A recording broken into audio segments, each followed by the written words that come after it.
दोस्तों आज मैं एक्सप्लेन करने वाला हूँ the dark night part 2 movie को।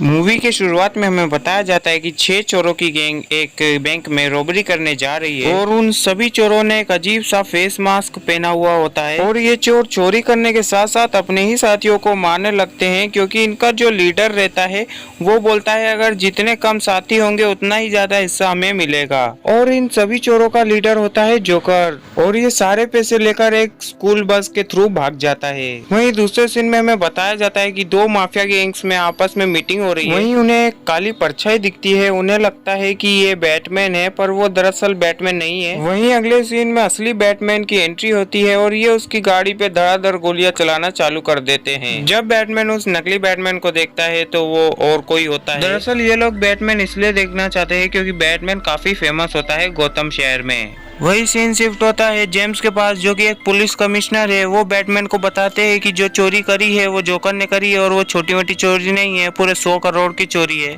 अब जेम्स बोलता है कि हमारा पैसा जिस जिस बैंक में जमा है उस बैंक में अंडरवर्ल्ड का भी पैसा जमा है, इसलिए हम एक साथ एक ही वक्त पे सभी बैंक्स में छापे मारेंगे। दरअसल जोकर ने जिस बैंक से अपना पैसा चुराया है और उस बैंक में अंडरवर्ल्ड का भी पैसा जमा है, इसलिए जेम्स चाहता है कि हम उस पैसे को जब्त कर लें। वही हमें अगले सीन में दिखाया जाता है बैटमैन और अल्फ्रेड को। अल्फ्रेड उसके मेंटोर जैसे ही होते हैं। बैटमैन अल्फ्रेड को बताता है कि मेरा बैट सूट जरूरत से ज्यादा ही भारी हो गया है। उस पे से अल्फ्रेड कहते हैं कि उसे फॉक्स ठीक कर देंगे। फिर अल्फ्रेड पूछते हैं कि क्या तुम्हारा शेर से मुकाबला हुआ था, तो वो बोलते हैं कि नहीं, एक बड़ा सा कुत्ते से मुकाबला हुआ था। बैटमैन बोलता है कि उस रात नकली बैटमैन भी थे गन्स के साथ। उसे सुनकर अल्फ्रेड बोलते हैं कि तुम उन्हें भाड़े पे रख लो और तुम कुछ दिन छुट्टी पे चले जाओ। बैटमैन हंसकर बोलते हैं कि मैं लोगों को इंस्पायर करना चाहता था, पर लोगों ने इसका कुछ गलत ही मतलब निकाल लिया और नकली बैटमैन बन के आ गए। फिर अल्फ्रेड पूछते हैं कि क्या तुम्हारा शेर से मुकाबला हुआ था, तो बैटमैन बोलते हैं नहीं, एक बड़ा सा कुत्ते से मुकाबला हुआ था। साथ ही साथ ये दोनों रिचल और हार्वे पे भी नजर रखे हुए थे, क्योंकि हार्वे डेंट ही ऐसा शख्स था जो कि बैटमैन की जगह ले सकता था। वहीं से सीन शिफ्ट होता है हार्वे डेंट और रिचर्ड के पास। दरअसल हार्वे डेंट एक पेशे से वकील है और हार्वे डेंट केस लड़ रहे होते हैं माफियाओं के खिलाफ। अगर वो ये केस जीत जाते हैं तो गौतम शहर के लगभग सारे माफिया जेल के अंदर होंगे। हार्वे डेंट एक अपना गवाह भी लाते हैं, पर वो गवाह ही पलट जाता है और हार्वे डेंट पे ही गन तान देता है और हार्वे डेंट एक ठुसा देते हैं और गन छीन लेते हैं। वहीं James Gordon Harvey didn't say मिलने जाता है। हार्वे डेंट एक वफादार और ईमानदार वकील है जिसने गौतम शहर के लगभग सारे माफियाओं को जेल के अंदर भेजा है। वहीं जेम्स गॉर्डन हार्वे डेंट को बोलता है कि मुझे उन बैंक्स के नाम के वारंट चाहिए जिन बैंक्स में अंडरवर्ल्ड का पैसा जमा है। हार्वे डेंट मान जाता है, पर वो एक शर्त रखता है जॉर्डन के सामने कि उसे बैटमैन से मिलना है। वहीं ब्रूस लूसियस फॉक्स से मिलता है और वो अपने नए सूट को बनाने की बात कहता है। अब आप सोचोगे कि ये ब्रूस कौन है, तो ब्रूस बैटमैन ही है जो कि असल जिंदगी में एक बिजनेसमैन के रूप में है। अब यहाँ पर एक मीटिंग चल रही होती है जहाँ पर सारे अंडरवर्ल्ड के गैंगस्टर आके मिलते हैं और उन सभी के सामने एक टीवी लाके रखी जाती है और उस टीवी में दिखाते हैं इन सब का लीडर लाऊ। और लाऊ कहता है कि जो पैसे चोरी हुए थे वो सब हमारे थे और अब पुलिस को ये पता है कि किन किन बैंक्स में हमारे पैसे रखे गए हैं और वो उन बैंक्स में जल्दी छापा मार के हमारे पैसे जब्त कर लेगी। इसलिए मैंने सारे पैसे वहाँ से निकाल लिए और अपने पैसे सब सुरक्षित है और मैं हांगकांग जा रहा हूँ। उसी दौरान बीच मीटिंग में जोकर आ जाता है और वो इस आदमी से कहता है कि तुम दुनिया के किसी भी कोने में छुप जाओ, बैटमैन तुम्हें ढूंढ ही निकालेगा। वहीं बैठा एक आदमी कहता है कि तुम्हारा प्रपोजल क्या है, तो जोकर कहता है कि बैटमैन को मार दो। वहीं बैठा आदमी फिर से बोलता है कि अगर इतना आसान है बैटमैन को मारना तो तुम ही क्यों नहीं मार देते। तो जोकर बोलता है कि किसी भी चीज में तुम माहिर हो तो उसको फ्री में बिल्कुल भी नहीं करना चाहिए। उन्हीं में से एक आदमी कहता है कि कितना पैसा चाहिए तुम्हें, तो जोकर कहता है कि जितना तुम्हारे पास है उसका आधा चाहिए। ये बात सुन के वहाँ का एक आदमी गुस्से से खड़ा हो जाता है और वो बोलता है कि तुम हमारे पैसे चुराओ और हमको पता ही नहीं चले। दरअसल उनको पता रहता है कि जोकर ने ही पैसे चुराए हैं, इसलिए वो आदमी जोकर को मारने के लिए खड़ा होता है और इतने में जोकर अपनी जेब दिखाता है और जोकर की जेब में बहुत सारे बम टंगे होते हैं और वो उसकी रस्सी उसके हाथ में होती है। ये सब देख के ये लोग घबरा के खड़े हो जाते हैं। इतने में जेम्बोल बोलता है कि मैं जोकर को मारने की सुपारी देता हूँ, जो इसे मुर्दा लाएगा उससे 50 लाख और जो इसे जिंदा लाएगा उसके लिए 1 करोड़ रुपए। जोकर अपने कार्ड दे के बोलता है कि जब भी कुछ चीज को सीरियस लेना हो तो मुझे याद कर लेना बस, और ये कार्ड देके वो चला जाता है। वहीं लूसियस फॉक्स बैटमैन मतलब ब्रूस को कुछ धारदार हथियार इक्विपमेंट्स बताते हैं अपने बैट सूट में लगाने के लिए। वहीं हार्वी डेंट और जेम्स गॉर्डन लड़ते हैं कि अंडरवर्ल्ड को कैसे पता कि हम बैंक पे छापा मारने वाले हैं। अब ये लोग डिसाइड करते हैं कि लाउ जो कि हांगकांग गया है, चाइना गया है,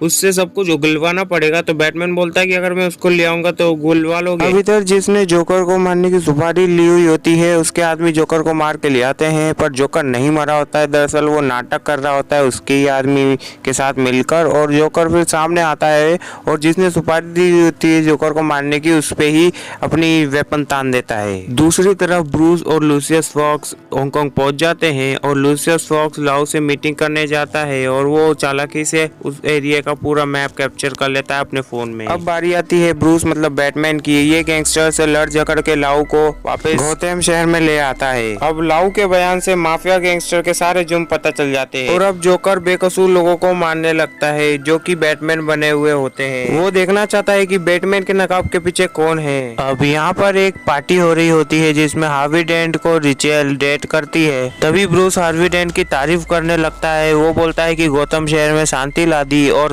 गौतम शहर के सभी मुजरिमों को तुमने जेल की सलाखों के पीछे भेज दिया। ब्रूस को अचानक पता चल जाता है कि जोकर आने वाला है इस पार्टी में, तो वो हार्वी डेंट को छुपा देता है। दरअसल जोकर हार्वी डेंट को ही ढूंढने आ रहा है जिसने लगभग सारे गौतम शहर के मुजरिमों को अंदर भेज दिया। अब वहाँ पर जोकर आ जाता है और वो सबसे पूछने लगता है कि कहाँ है हार्वी डेंट, मुझे हार्वी डेंट चाहिए। इतने में वो अल्फ्रेड को पकड़ लेता है और जैसे ही वो अल्फ्रेड को मारने वाला होता है तो रिचेल उससे बोलती है कि मुझे देखो। तो जोकर रिचेल को पकड़ लेता है और रिचेल को जैसे ही मारने वाला होता है वहाँ पर बैटमैन आ जाता है और बैटमैन लड़ाई करता है और जोकर फिर से रिचेल को पकड़ लेता है और वो उसको खिड़की के बाहर फेंक देता है। पर बैटमैन रिचेल को बचा लेता है अपने सूट की मदद से। दरअसल बैटमैन का सूट इतना पावरफुल रहता है कि रिचेल को एक खरोच तक नहीं आती। अब जोकर उस जज को भी मार देता है जो मुजरिमों के खिलाफ फैसला सुनाने वाली है और साथ ही साथ एक पुलिस वाले को भी मार देता है। अब जोकर का अगला टारगेट होता है गौतम शहर का मेयर। अब जैसे ही जोकर मेयर पे गोली चलाता है तो बीच में आ जाता है जेम्स गॉर्डन बचाने के लिए और गोली उससे लग जाती है और वो मर जाता है।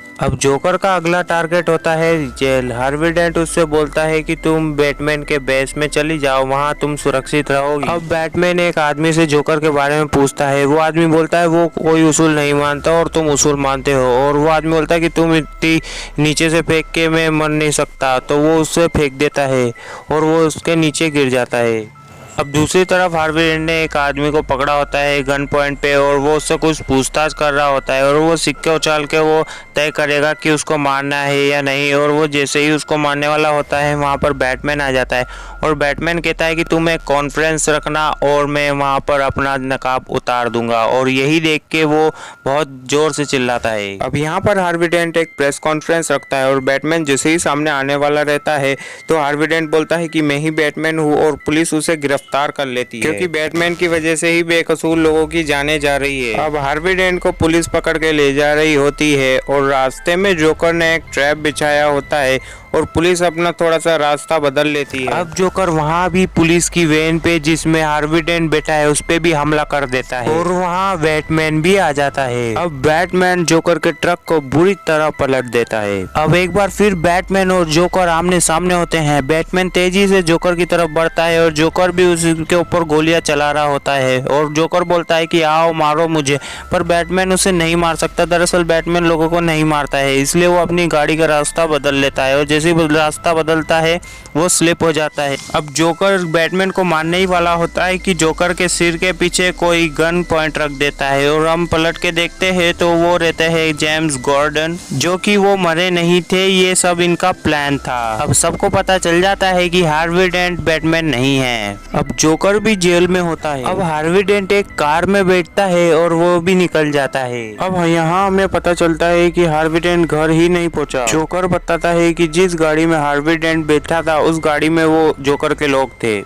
अब जोकर भी उनकी हिरासत में होता है। अब वहाँ पर बैटमैन आ जाता है और वो जोकर से पूछता है कि कहाँ है हार्वी डेंट। तुमने कहाँ छुपा रखा है उसको। अब जोकर बैटमैन से बोलता है कि तुमने तुम्हारी जगह हार्वी डेंट को लेने दी और मरने के लिए छोड़ दिया। फिर बैटमैन पूछता है कि तुम मुझे मारना क्यों चाहते हो, तो वो जोकर हंस के बोलता है कि मैं तुम्हें मारना नहीं चाहता हूँ, मैं बस तुम्हारे उसूलों को तोड़ना चाहता हूँ जिसमें तुम किसी भी इंसान को नहीं मारते हो। अगर तुम्हें मार दिया तो मेरा कंपटीशन खत्म हो जाएगा। जोकर बैटमैन को ये भी बताता है कि रेचल भी हमारे कब्जे में है। ये बात सुन के बैटमैन को बहुत गुस्सा आता है और वो जोकर को बुरी तरह धोता है, पर जोकर को कुछ असर नहीं होता, वो हंसते रहता है बस। फिर जोकर बोलता है कि ऐसी कोई सी भी चीज नहीं है जिससे तुम मुझे डरा सको। फिर अंत में जोकर उन दोनों का पता बता देता है कि वो कहाँ पर कैद है। अब बैटमैन रेचल को बचाने के लिए निकल जाता है। दूसरी तरफ हार्वी डेंट एक चेयर पे बैठा होता है और उसके सामने बॉम्ब रखा होता है। उसमें से टेलीफोन में से आवाज़ आ रही होती है रेचल की, और वो हिलने की कोशिश करता है, पर हिलने के चक्कर में वो भी खुद गिर जाता है और उसके सामने ऑयल फैल जाता है और एक साइड मुंह के एक साइड उसके ऑयल ही चिपक जाता है। अब बैटमैन रेचल के पास पहुंचता है, पर बैटमैन वहां पर हार्वी डेंट को पाता है। दरअसल जोकर ने इन्हें गलत एड्रेस बता दिया था, इसलिए ये हार्वी डेंट को पाता है और जैसे ही ये हार्वी डेंट को थोड़ी सी बाहर लेके निकलता है, वहाँ पर एक बड़ा सा ब्लास्ट हो जाता है।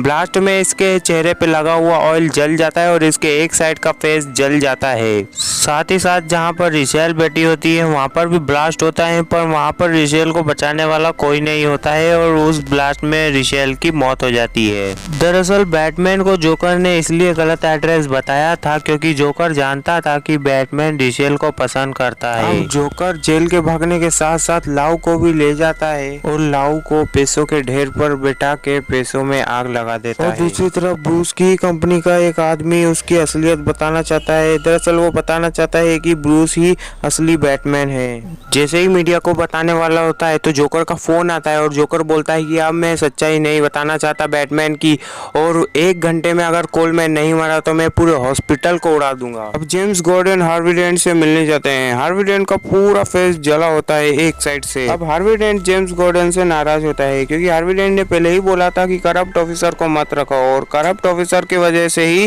रेचल की जान गई है। साथ ही साथ हार्वी डेंट जेम्स गॉर्डन को ये बोलता है कि याद करो मैंने तुम्हें पहले क्या बोला था, और वो जेम्स गॉर्डन बोलता है कि तुमने पहले 2 फेसेस बोला था। दरअसल ये इसके 2 फेसेस हो जाते हैं, एक साइड अच्छाई और एक साइड बुराई का। अब जबकि जेम्स गॉर्डन को पता चल जाता है कि जोकर हॉस्पिटल्स ब्लास्ट करने वाला है गौतम शहर के, तो वो सारे हॉस्पिटल और स्कूल्स को खाली करवा देता है जल्द से जल्द। अब यहाँ पर एक पुलिस वाला चेक करने आता है कि कोई रह तो नहीं गया, तो उसे एक नर्स दिखती है। दरअसल ये नर्स नहीं होती है, ये जोकर होता है और वो उस पुलिस वाले को गोली मार देता है विथ साइलेंसर। अब जेम्स गॉर्डन कोलमैन को एक पुलिस की गाड़ी में लेके निकल जाता है क्योंकि जोकर ने बोला था कि जिस किसी ने भी कोलमैन को 1 घंटे के अंदर नहीं मारा तो मैं पूरा हॉस्पिटल उड़ा दूंगा, इसलिए कोलमैन को बहुत खतरा था। अब जिस गाड़ी में ये लोग बैठे होते हैं उस गाड़ी में जोकर का भी एक आदमी बैठा होता है, वो भी पुलिस वाला होता है जिसने शुरू में मेयर को मारने की कोशिश की थी। अब यहाँ पर ब्रूस मतलब बैटमैन जेम्स गॉर्डन को मैसेज करके बताता है कि जिस गाड़ी में तुम बैठे हो उस गाड़ी में एक जोकर का भी आदमी बैठा है और वो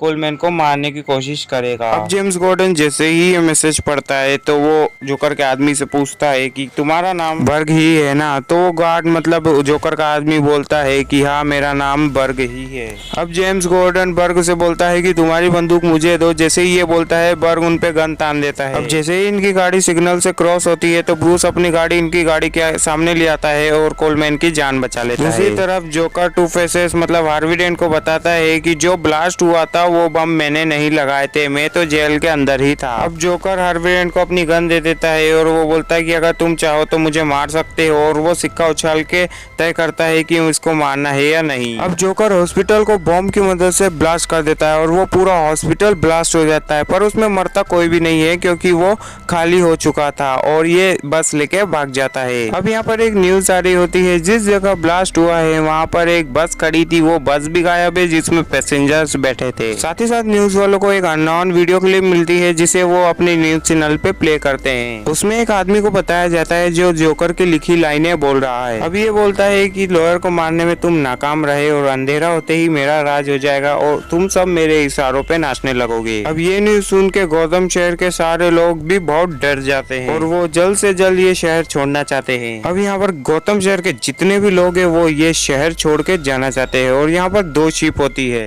एक शिप में अच्छे अच्छे लोगों को रखा जाता है और एक शिप में कैदियों को रखा जाता है। अब यहाँ पर दोनों शिप में स्पीकर्स लगे होते हैं और स्पीकर्स में से जोकर की आवाज आ रही होती है। जोकर बोलता है कि दोनों शिप में बॉम्ब्स लगे हुए हैं और ये आज रात 12 बजे फूटने वाले हैं, मतलब ब्लास्ट होने वाले हैं, और अगर तुम में से किसी ने भी शिप में से कूदने की कोशिश करी तो वो वक्त से पहले ही फट जाएंगे, मतलब ब्लास्ट हो जाएंगे। और अगर आपको इस बॉम्ब से बचना है तो दोनों शिप में एक एक रिमोट कंट्रोल रखे हैं। एक अगर रिमोट कंट्रोल दबाएगा तो दूसरी शिप उड़ेगी और दूसरा दबाएगा तो पहली शिप उड़ेगी। अब अच्छे लोग वाली बोट में कुछ लोग बोलते हैं कि कैदियों की बोट उड़ा दो और कुछ लोग बोलते हैं कि कैदियों की बोट मत उड़ाओ, इसलिए वो वोट करके फैसला करते हैं। और कोई फैसला ना आने के बाद ये आदमी बोलता है कि मैं बटन दबाऊंगा, हम कैदियों को बचाने के लिए अपनी जान क्यों दे। अब दूसरी तरफ कैदियों की बोट में कुछ कैदी बोलते हैं कि पहली वाली बोट को उड़ा दो। फिर ये आदमी उस कैदी को उसका रिमोट दे देता है। फिर ये क्रिमिनल इस रिमोट को शिप की खिड़की के बाहर फेंक देता है। दूसरी तरफ ये आदमी भी रिमोट का बटन नहीं दबाता है और इसी तरह से इंसानियत जीत जाती है। अब ब्रूस वेन मतलब बैटमैन की कंपनी में एक सोनार सिस्टम होता है जो कि गौतम शहर के 3 करोड़ लोगों के सेल फोन को माइक्रोफोन में बदल देता है। अब बैटमैन फॉक्स को बोलते हैं कि इसे कंट्रोल करना सिर्फ एक ही आदमी के हाथ में है। फॉक्स बोलते हैं कि इसे एक आदमी एक्सेस नहीं कर सकता। तो बैटमैन बोलते हैं कि तभी तो तुम्हें चूज किया है। तो लूसियस फॉक्स बोलते हैं कि 3 करोड़ लोगों की जासूसी करना बहुत बड़ी मुश्किल का काम है। और लूसियस फॉक्स बोलते हैं कि मैं ये तुम्हारा आखिरी काम कर रहा हूँ, इसे ही इस्तीफा समझ लो। अगले सीन में हमें बताया जाता है कि बैटमैन जोकर का पता लगा लेता है। वो एक बिल्डिंग में होता है और उसके साथ उसके आदमी भी होते हैं विद गन, और वो लोग भी होते हैं जो बस में बैठे थे और बस जोकर लेके भागा था। बैटमैन अब सोनार सिस्टम की मदद से रात में भी सब कुछ देख सकता है। जब बैटमैन बिल्डिंग में पहुंचते हैं और वो जोकर के आदमियों के चेहरे से मास्क हटाते हैं तो वो देखते हैं कि ये तो शरीफ लोग हैं, इनके हाथ में गन चिपका दी है टेप से। दरअसल जोकर ने ही मासूम लोगों को ऐसे खड़ा रखा है कि उसके ही आदमी हो और वो उन पे गोली चला दे। अब बैटमैन को सब समझ में आ जाता है और वो इन लोगों को बचा लेता है। अब बैटमैन सबसे लड़ झगड़ के लास्ट में जोकर के पास पहुंचता है तो जोकर से भी उसकी लड़ाई होती है। अब जोकर बैटमैन को एक लोहे के पाइप के नीचे दबा देता है। जोकर बैटमैन को बोलता है कि जहाँ पर 2 शिप है वहाँ पर पटाखे मतलब धमाके होंगे। तो बैटमैन बोलता है कि वहाँ पर कोई धमाके नहीं होंगे, दोनों में से कोई भी शिप ब्लास्ट नहीं होती है। और ये जोकर देख के निराश हो जाता है। दरअसल जोकर ने बोला था कि जब 12 बज जाएगी तो दोनों शिप में ब्लास्ट होगा, पर वो ब्लास्ट नहीं होता है। दोनों शिप में से कोई भी अपना रिमोट का बटन नहीं दबाता है जिससे ब्लास्ट नहीं होता। जोकर बैटमैन को बोलता है कि सब लोग धोखेबाज हैं, आजकल किसी पे भरोसा नहीं किया जा सकता, खुद का काम खुद को ही करना पड़ता है। और जोकर के पास बॉम्ब का एक रिमोट कंट्रोल होता है उसके हाथ में, और वो जैसे ही बटन दबाने वाला होता है बैटमैन उसे पीछे फेंक देता है। जोकर इतनी ऊंचाई से गिर रहा होता है फिर भी वो हंसते ही रहता है क्योंकि बैटमैन ने जोकर को मार दिया तो बैटमैन के उसूल टूट जाएंगे। जोकर बोलता है कि हम ऐसे ही हमेशा लगड़ते झगड़ते रहेंगे। जोकर बोलता है बैटमैन को कि लोग जब तक असली चेहरा नहीं देख लेते हार्वी डेंट का। वो बोलता है कि मेरे हुक्म का इक्का एक ही है, वो है हार्वी डेंट। साथ ही साथ वो बोलता है कि मैंने उस दूध के दूल्हे को ईमानदारी के रास्ते से हटा के मुजरिम के रास्ते पे ले आया। अब बैटमैन वहां से चला जाता है और जोकर को पुलिस कस्टडी में और गिरफ्तार कर लिया जाता है।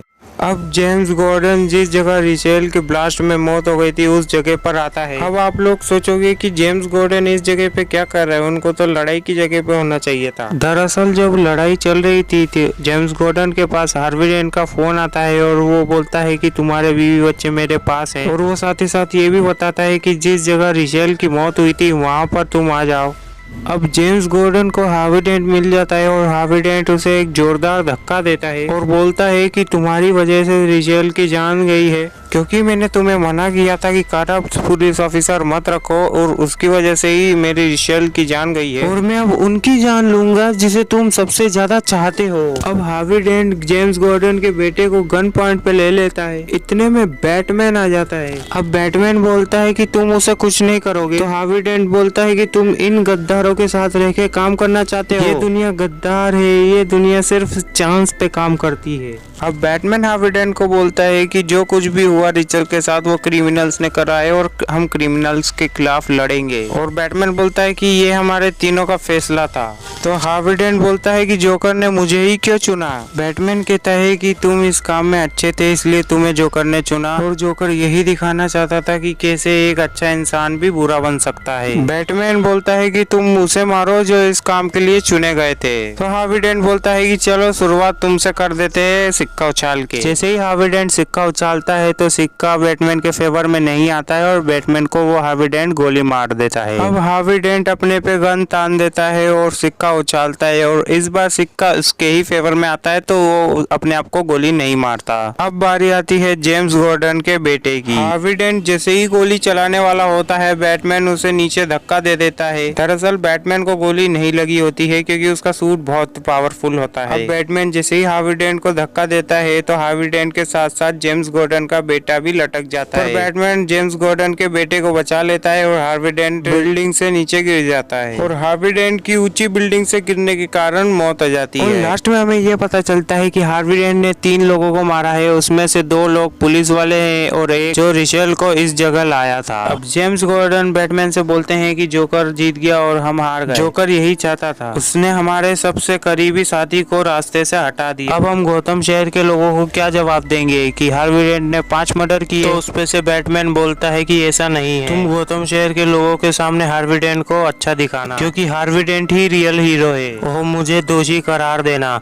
क्योंकि मैंने अभी तक मास्क भी नहीं उतारा है और गौतम शहर के लोगों को ये भी नहीं पता है कि इस मास्क के पीछे कौन है। बैटमैन बोलता है कि जब तक मैं हूँ जब तक मैं बुराई को आने नहीं दूंगा और बुराई की जीत भी नहीं होने दूंगा, हमेशा अच्छाई की जीत होगी। ना चाहते हुए भी जेम्स गॉर्डन को बैटमैन को बुरा दिखाना पड़ता है गौतम शहर के लोगों के सामने। इसी के साथ मूवी भी यहीं पर ही खत्म हो जाती है। ये मूवी 2008 में रिलीज हुई थी और इसकी IMDb पर रेटिंग है 9/10 और इसका बजट था $185 मिलियन पर इसने बॉक्स ऑफिस में कमाई की थी $1.005 बिलियन की।